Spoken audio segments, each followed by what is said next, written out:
avec nous Arnaud Benedetti. Bonjour Arnaud, Bonjour merci d'être là, rédacteur en chef de la revue politique et parlementaire. Frédéric Davy, bonjour Frédéric. Bonjour, merci d'être avec nous, directeur général opinion de l'IFOP. Et Quentin évidemment nous a rejoint. Bonjour Quentin, on va parler de l'affaire du fonds Marianne. Le Sénat a fini ses auditions, il rédige son rapport qui s'annonce accablant. On va voir ça Quentin avec vous. Le fonds Marianne qui a été créé après la mort de Samuel Paty. Alors cette affaire a-t-elle abîmé la lutte contre le séparatisme? Ce sera le débat de ce club. Et autre question, la laïcité est-elle en danger dans notre pays? Oui, pour une majorité d'entre vous. On verra votre sondage, Frédéric. On verra pourquoi et comment la défendre. Mais d'abord, on regarde l'actualité dans nos régions.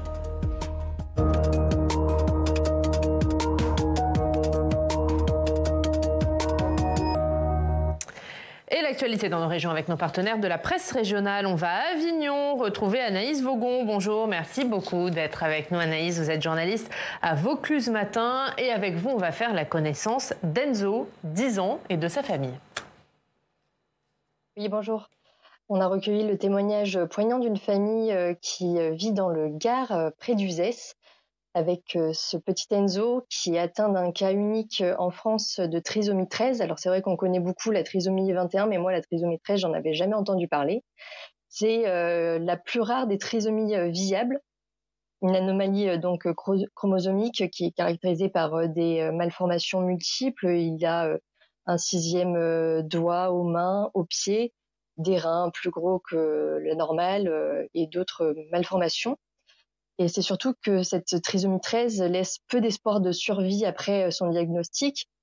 Quand il est né, Enzo, on lui donnait 3 mois à vivre. Et puis là, vous voyez sur les images, il va avoir bientôt 10 ans. C'est un petit garçon battant. Il a subi beaucoup d'interventions et de passages à l'hôpital. Il ne voit pas, il ne parle pas, il ne marche pas. Par contre, il adore la musique. Voilà. Il a même survécu à la Covid qu'il a attrapé quand il était à l'IME, mais donc ça lui a déclenché quand même une épilepsie partielle qui fait que ça l'empêche de dormir. Il dort jamais. C'est aussi la rencontre dans ce reportage de la rencontre de 2 parents qui se plaignent jamais, qui sont très actifs pour leur association et qui décident pour la première fois de sortir du silence et de médiatiser du coup leur histoire.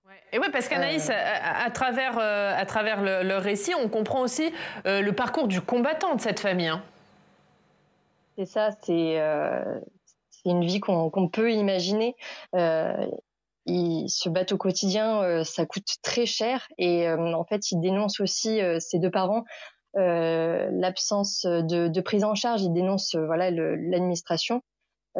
Cette prise en charge qui est pas totale, par exemple pour adapter le siège auto parce que Enzo il grandit et du coup il a un fauteuil aussi roulant de plus en plus lourd. Il doit faire des cagnottes en ligne plutôt que d'avoir des aides de l'État. Donc c'est vrai que c'est ça qui est compliqué pour eux à comprendre, comme en fait cette maladie elle est répertoriée comme mortelle. Du coup on leur dit on ne peut pas s'occuper de vous. Il dénonce aussi une erreur médicale parce qu'en fait, Enzo, l'état d'Enzo n'a jamais été dépisté pendant les échographies. Et ça, pour les parents, c'est incompréhensible. Merci Anaïs, merci beaucoup pour ce récit du petit Enzo et du combat de sa famille.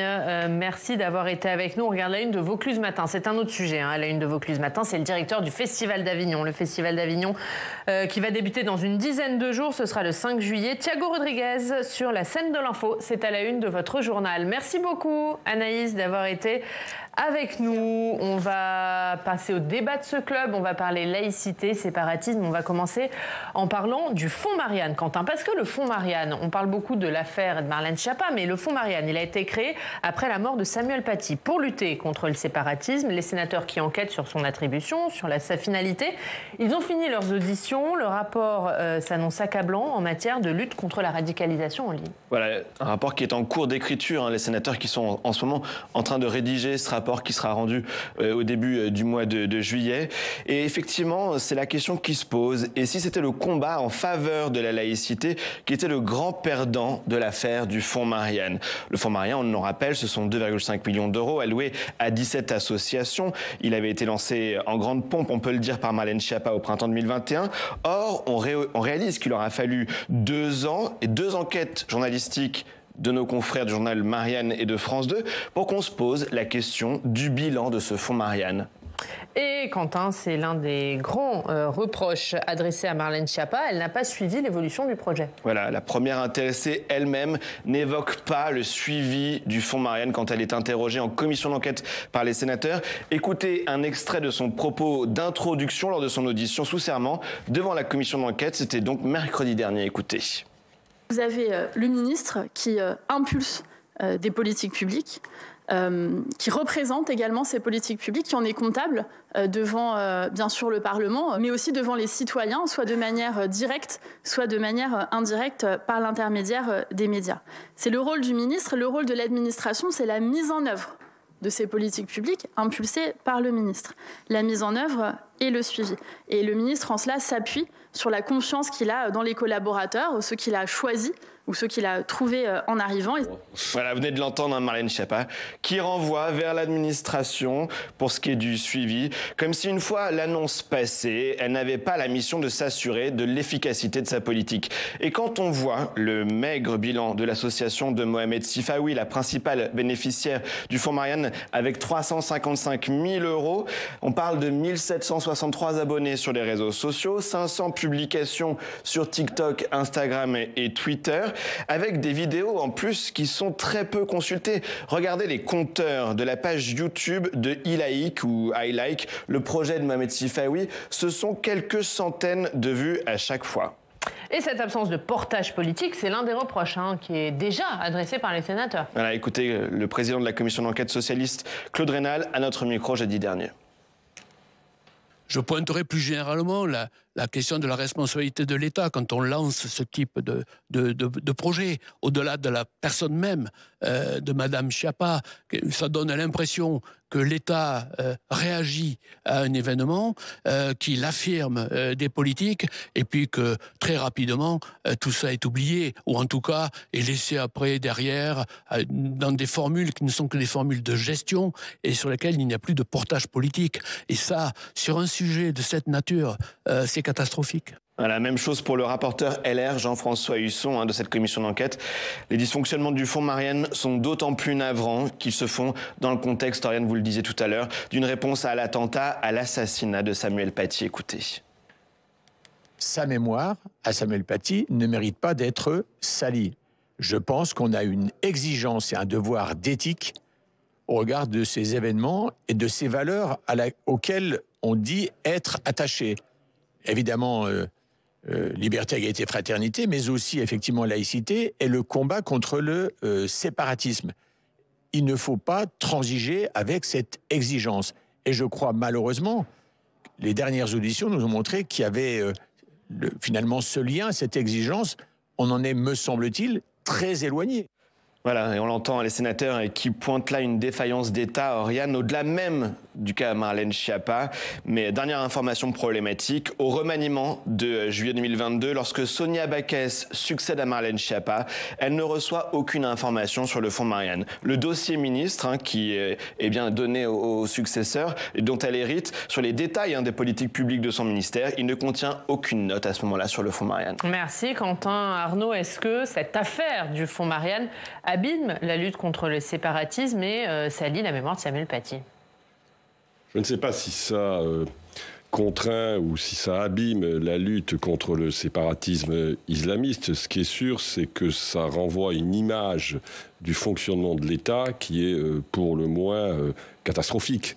En l'occurrence, qu'une ministre vienne devant une commission d'enquête du Sénat, dont il faut saluer le travail, parce que c'était des commissions d'enquête qui sont pluralistes et qui font un travail de fond, vienne et décharge sa responsabilité sur ses collaborateurs, ça en dit long aujourd'hui sur le niveau de responsabilité politique.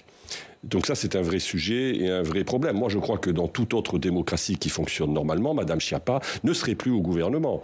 On serait en Scandinavie, on serait au Royaume-Uni, on serait même dans des pays latins, en Espagne ou en Italie. Je pense que Mme Schiappa ne siégerait plus au gouvernement. Le vrai problème que ça pose, c'est aujourd'hui de savoir pour quelles raisons, finalement, on a un affaissement éthique dans le fonctionnement de l'État. Et ça, c'est une question essentielle. Alors après, si vous voulez, l'autre sujet que ça pose, c'est que on ne répond pas avec de la communication politique à un sujet aussi fondamental que celui du danger islamiste.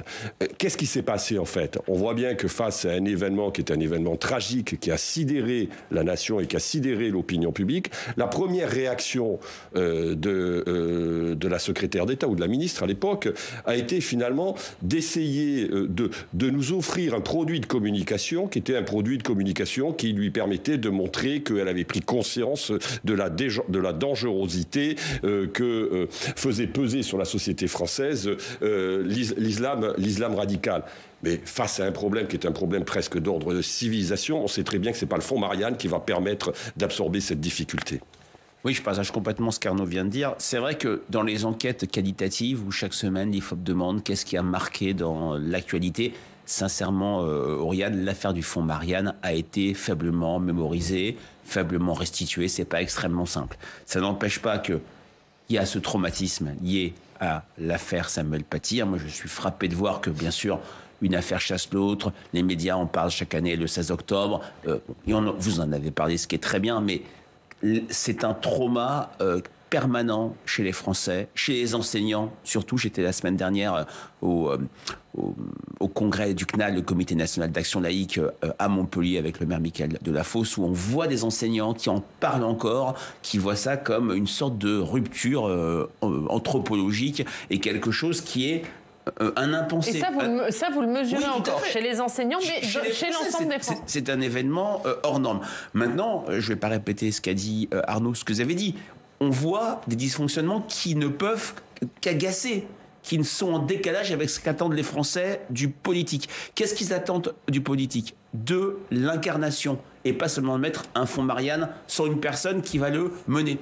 Ils sont très gênés face à la dilution des responsabilités. C'est pas moi, c'est l'administration. C'est pas moi, c'est mon cabinet. Et puis, c'est vrai que face à la question de la laïcité, qui est vraiment un enjeu très fort pour les Français, dans une enquête IFOP fiduciaire pour Sud Radio, il y a 15 jours, on avait 2/3 des Français, des majoritaires partout, qui considéraient que la laïcité était en danger. Clairement, on n'est pas au niveau des attentes, sans préjuger de ce qui sortira du rapport du Sénat, des audiences. On a vu un Mohamed Sifawi extrêmement offensif et pas du tout dans une logique d'acceptation de culpabilité, mais c'était son droit. Mais en tout cas, c'est vrai que c'est une affaire. Elle n'entache en rien la prise de conscience des Français sur le danger islamiste, sur le danger séparatiste, sur le danger obscurantiste. Il y avait eu un colloque en février là-dessus, dans le cadre des rencontres Claude Érignac. Mais effectivement, pour les Français qui ont eu affaire, qui connaissent cette affaire, franchement, ça ne passe pas.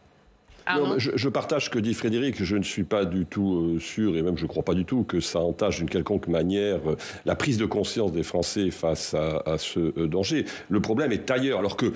Par contre, ceux qui luttent aujourd'hui contre la République se servent de cette affaire, en effet, pour essayer de décrédibiliser le combat légitime contre les formes d'islamisme les plus radicales.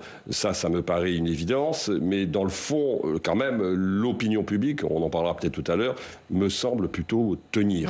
Ouais, on va en parler. Un mot, Quentin, puisque Frédéric parlait de la persistance du traumatisme de l'assassinat de Samuel Paty. On va continuer à en parler au Parlement, au Sénat, puisqu'on a compris, le fonds Marianne, les sénateurs vont rendre leur rapport début juillet, mais une nouvelle commission d'enquête a déjà été annoncée pour la reprise parlementaire au mois d'octobre sur l'assassinat de Samuel Paty et les manquements dans la politique publique autour de l'enseignant. Est-ce qu'il y a eu des défaillances dans sa protection, etc.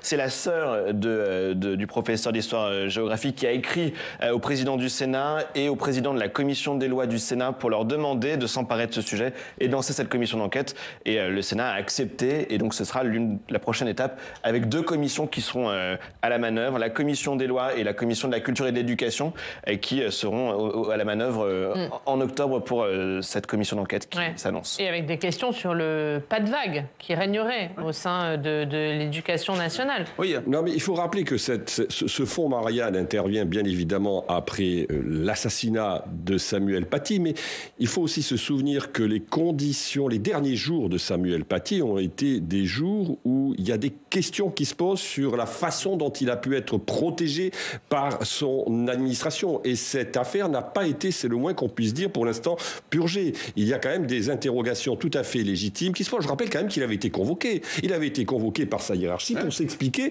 sur le contenu pédagogique de son cours. Donc, ce qui montre bien que lui-même était dans une situation où il était quasiment, peut-être pas mis en cause, mais en tout cas interrogé par sa hiérarchie. Donc ça aussi, en effet, c'est une question qu'il faut se poser. Oui, et dans l'enquête IFOP restituée la semaine dernière pour le Comité national d'action laïque, auprès de 650 enseignants, tout degré, zone prioritaire ou pas, nous avons 42% des enseignants qui déclarent que l'affaire Samuel Paty a eu un impact sur leur manière d'enseigner, et 1 sur 2 parmi ces 42% qui considèrent qu'ils se sont parfois auto-censurés, ils ont limité leurs paroles dans un contexte de contestation en explosion de la loi de 2004. 57% des enseignants ont constaté des contestations. C'est 18 points de plus par rapport à une autre enquête faite en 2018, donc avant le drame Samuel Paty, et 53% qui, personnellement, ont vu leur enseignement contesté. On est sur un mouvement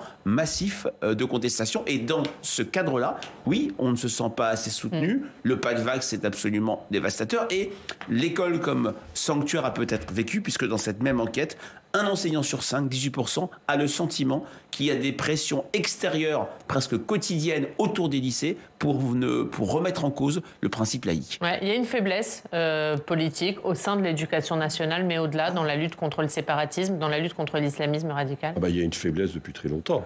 Ça fait plusieurs décennies qu'il y a une faiblesse. Souvenez-vous de l'affaire du voile de Creil, qui est, j'allais dire, un moment fondateur de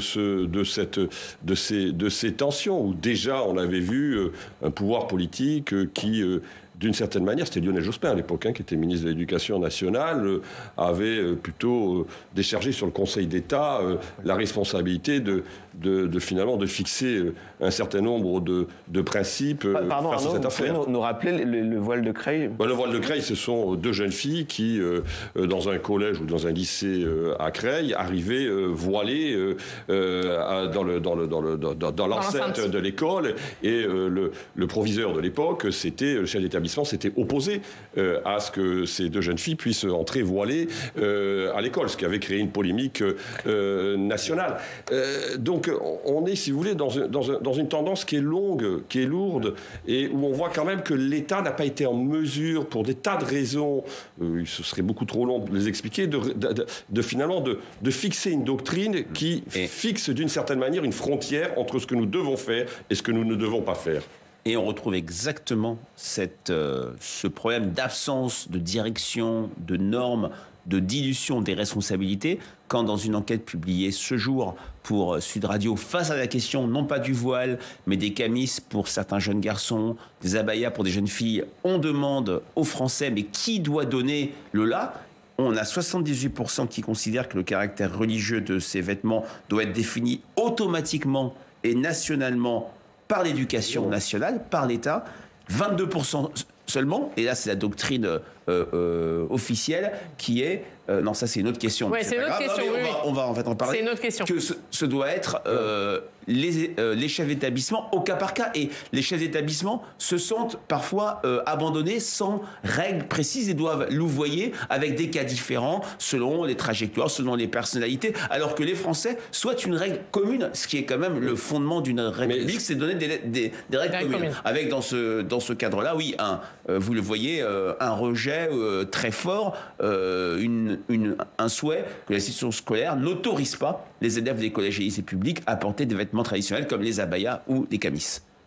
Non, mais tout se passe comme, si vous voulez, on reproduisait les mêmes tergiversations. On parlait de l'affaire de Creil. L'affaire de Creil, Lionel Jospin, ministre de l'Éducation nationale, avait finalement délégué au Conseil d'État le soin de fixer un certain nombre de règles en la matière.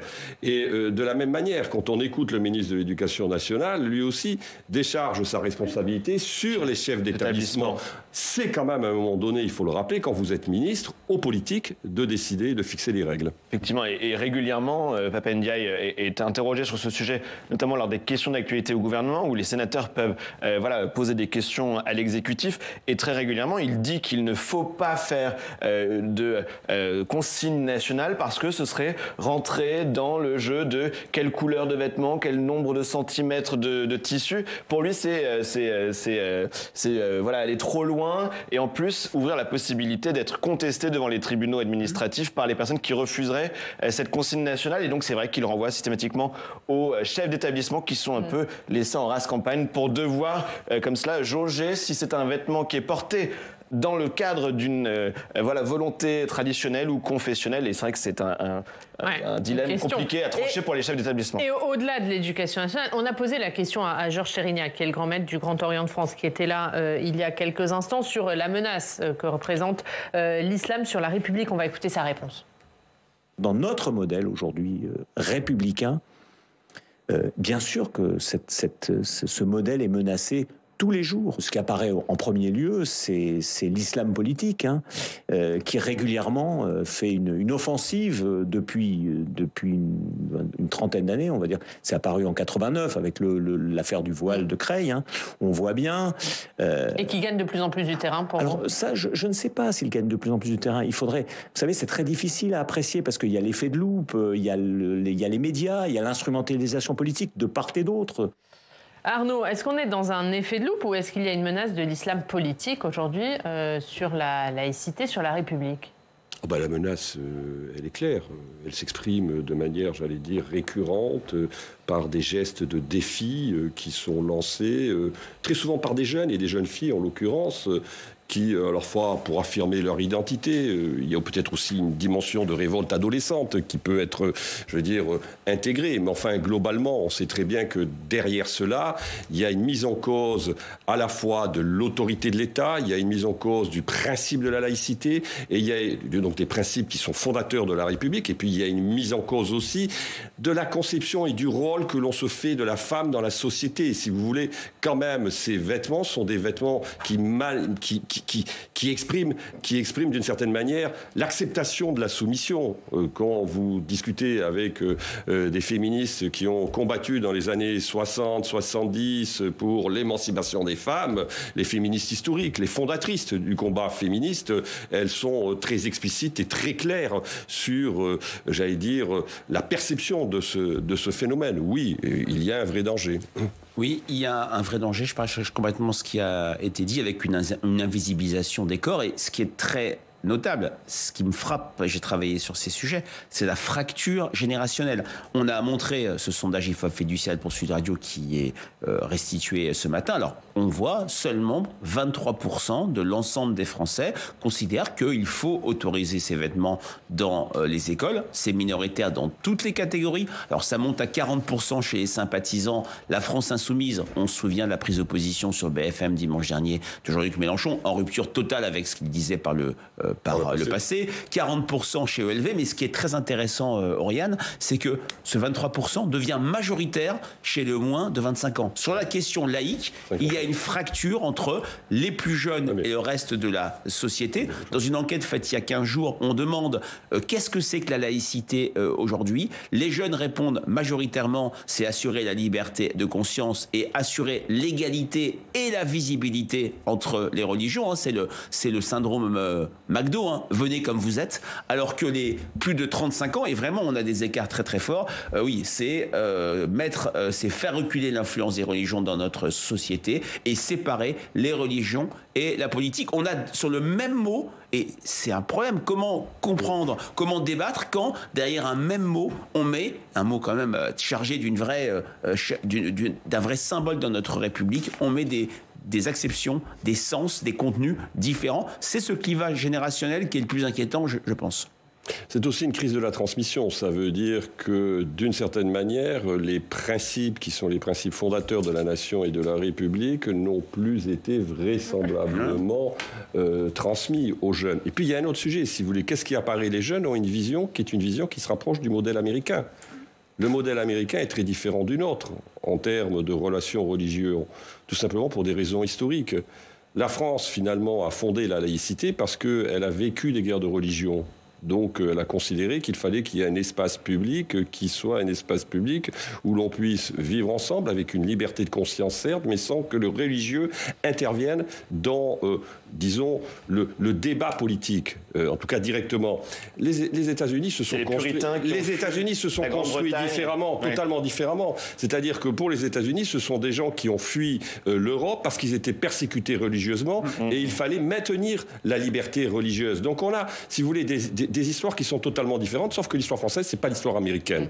Et c'est totalement, et je crois que c'est un point absolument essentiel pour bien comprendre, ce qui se joue aujourd'hui à l'intérieur de notre société, et notamment avec les jeunes. Un dernier mot, Frédéric, peut-être sur la loi de 1905, fondatrice de la laïcité. Vous avez posé la question aux Français, est-ce qu'il faut garder telle quelle la loi de 1905 ? Oui. La réponse est assez claire. Ah oui, clairement, j'ai plus le chiffre en tête, mais clairement, 71%. Voilà, les Français sont sur une logique de maintien en l'état de cette loi de 1905. Je me souviens d'un autre sondage fait après l'assassinat de Samuel Paty, où une majorité de Français n'auraient pas été gênés que dans le triptyque républicain, on rajoute un quatrième volet, si je puis dire, la laïcité. Et c'est vrai que supprimer cette loi, alors peut-être passer au modèle américain dont parle Arnaud, ça ne concerne qu'une minorité de Français, 8%. Certains souhaitent assouplir, notamment des sympathisants de la gauche, France Insoumise, Europe Écologie Les Verts. Mais les Français voient cette loi comme un véritable rempart, d'où ce désarroi des enseignants à l'école et ce désarroi des parents face aux atteintes multiples et le sentiment que le pouvoir politique n'a pas pris la mesure des dangers que court la laïcité à l'école. Merci pour ce débat. Merci. On va vendredi, vous le savez, veille de week-end, on vous propose une balade à travers nos régions. Marion Vigreux nous emmène suivre la ligne verte du voyage à Nantes, un parcours culturel urbain installé depuis 2012. Il revient chaque année avec de nouvelles œuvres d'art et pour cette saison, c'est la sculpture qui est à l'honneur. À Nantes, pour découvrir la ville, il suffit de suivre la ligne verte. Un parcours urbain de 22 km qui permet aux touristes comme aux Nantais d'allier visite de la ville et découverte d'œuvres d'art en accès libre. Comme cette aire de jeu de l'architecte japonais Kinya Maruyama. Une installation issue du voyage à Nantes, un événement culturel lancé en 2012 par Jean Blaise et qui a complètement remodelé l'espace urbain. Le point de départ, c'était montrer la ville, d'abord, à travers le regard des artistes. Comment une ville qui a eu de gros problèmes, qui a eu des bombardements, qui a eu les comblements de la Loire, la fin des chantiers navals, qui était quand même son identité, la création industrielle, comment cette ville peut s'identifier à nouveau à une ville énergique, créative. C'était ça l'idée. Au fur et à mesure des éditions, l'art a donc envahi la ville. Certaines œuvres du voyage à Nantes sont devenues pérennes, comme l'éloge du pas de côté de Philippe Ramette, le maître à ruban de Liliane Bourgeois, ou encore la jungle intérieure d'Evore. La sculptrice Marion Verboom fait partie des artistes retenus pour l'édition 2023. Avec son équipe, elle entame l'installation de plusieurs de ses colonnes dans le passage Sainte-Croix. Je trouve ça important de pouvoir s'insérer dans la géographie de cette ville. L'aspect gratuit me passionne parce qu'elle évoque aussi quelque chose, une circulation libre des corps et de leur rencontre avec les œuvres. Et c'est ça que je suis aussi depuis le début du voyage à Nantes. Cette année, l'accent est mis sur la statuaire. De nouvelles figures vont donc apparaître dans l'espace public, comme ces statues dansantes de l'artiste chinois Zhu Jian, mais d'autres vont descendre de leur piédestal. C'est le cas du général d'Empire Pierre Cambronne, dont la réplique, qui est en cours de finalisation, sirotera un verre de muscadet en terrasse.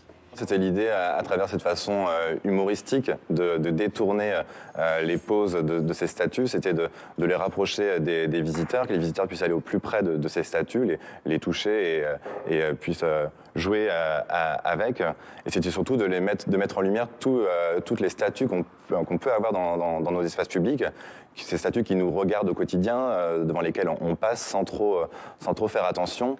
En tout, 4 statues nantaises seront réinterprétées. Le général Mélinet sera accoudé à la rue des Deux Ponts. À Nantes, l'art, l'imaginaire ont envahi les rues. Les clins d'œil sont partout. Et le voyage imprègne tout le territoire de la Loire-Atlantique, grâce à un dialogue constant avec les élus et les habitants.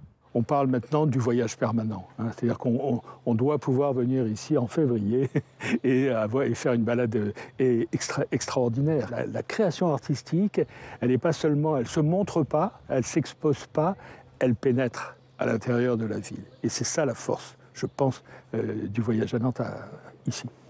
En 11 ans d'existence, cette manifestation a permis de booster la destination. 700 000 touristes ont été enregistrés sur la saison estivale 2019. Quant à l'édition 2023 du Voyage à Nantes, le top départ, ce sera le 1er juillet.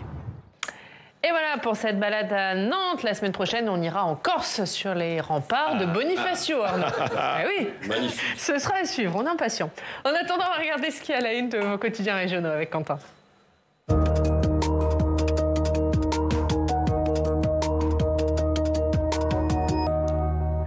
Quentin, on commence par ce petit submersible recherché depuis dimanche autour de l'épave du Titanic. Voilà, et ce sont les gardes-côtes américains qui l'ont annoncé hier soir. Et vous le lisez ce matin à la une du Télégramme, le journal breton. Le petit sous-marin a implosé. Les secours sur place n'auraient rien pu faire, dit le titre. Et effectivement, dans les pages intérieures, on lit les dernières informations sur cet accident. Des débris du sous-marin ont été retrouvés par les robots de recherche. Ils étaient près du Titanic, ces débris, par 4000 mètres de fond. À l'origine de l'accident, il y aurait une perte catastrophique de pression. Il faudra maintenant s'interroger sur les négligences potentielles qui ont causé la mort des 5 passagers. On continue, Quentin, avec le Progrès à Lyon qui titre sur les prix de l'alimentaire qui explosent. Oui, ça n'a échappé à aucun Français quand il fait ses courses. C'est cher. Le Progrès a fait l'analyse des paniers des consommateurs et parle de la région Auvergne-Rhône-Alpes avec une hausse de plus 25% en un an et de s'interroger jusqu'où monteront les prix avec un exemple, le prix du litre de lait qui prend 10% sur le seul mois de juin. Les titres du groupe Centre-France reviennent sur les phénomènes orageux qui ont touché ces régions dans la nuit de mercredi à jeudi. Voilà, on a eu très peur effectivement dans le Berry, dans le centre de la France. Il y avait du vent, de la grêle lundi dans le Cher. Puis 48 heures plus tard, un fort phénomène orageux. Il est tombé en moins de 24 heures, l'équivalent d'un mois de pluie. Le populaire du centre à Limoges parle même d'un orage meurtrier, Oriane, puisqu'une habitante de Corrèze n'a pas survécu à l'incendie de sa maison frappée par la foudre. Allez, Quentin, on termine avec un quiz musical. Voilà, le vendredi, on termine toujours avec un petit sourire, mais effectivement, j'ai un petit test musical pour vous, Frédéric et Arnaud. Alors, même si on ne dispose pas de buzzer en plateau, mais je vous propose une chanson, vous devez reconnaître soit le groupe ou le titre, allons-y. On va écouter effectivement cette chanson. Bah oui, Dépêche Mode. Oh là là, il est bon! J'ai eu du mal. Il passe samedi au Stade de France. Voilà, et ils étaient hier à Lille, effectivement, cette chanson Enjoy the Silence de Dépêche Mode, bravo. 1991. Et effectivement, voilà, mais on a l'expert. Je suis trop jeune. Mais effectivement, vous voyez La Voix du Nord qui raconte ce concert, une prestation que les fans vont garder longtemps en mémoire parce qu'apparemment le concert était extraordinaire. Et certains fans, eh bien, c'était la 35e fois qu'ils venaient voir le groupe hier à Lille. Ouais. Arnaud, Frédéric, combien de fois? Une petite dizaine de fois, je pense. Ouais, c'est pas mal. Merci beaucoup, Frédéric, et bravo. Bravo pour cette culture musicale. Merci Arnaud. Merci on regarde la une de la revue politique et parlementaire. Sexe, corps et politique, des liaisons tumultueuses. C'est à la une de la revue. Merci beaucoup. Merci Quentin. À la semaine prochaine pour un prochain quiz. Merci à tous de nous avoir suivis. Si vous voulez voir ou revoir cette émission, c'est sur publicsénat.fr. On se retrouve lundi. On vous souhaite un très bon week-end.